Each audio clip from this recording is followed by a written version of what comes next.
Միջինում մարզվողին 1.6-ից մինչև 2 գրամ սպիտակուց է անհրաժեշտ ընդհանուր քաշի ամեն կիլոգրամի համար, օրինակ եթե կշռում ենք 70 կիլոգրամ, ապա մեզ ամբողջ օրվա ընթացքում 110-ից 140 գրամ սպիտակուցներ են անհրաժեշտ։ Ոչ պակաս կարևոր դեր ունեն նաև ճարպերը, մանավանդ կանանց առողջության համար, նրանք ապահովում են հորմոնալ հավասարակշռությունը ու ճարպերի ոչ բավարար քանակ ստանալը կարող է բերել առողջական լուրջ խնդիրների։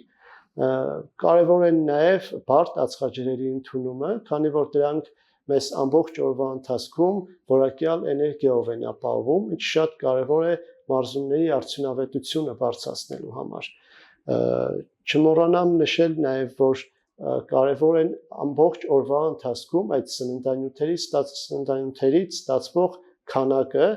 ու դրանց հաշվարկման համար մենք օգտագործում ենք մարդու տարիքը, քաշը,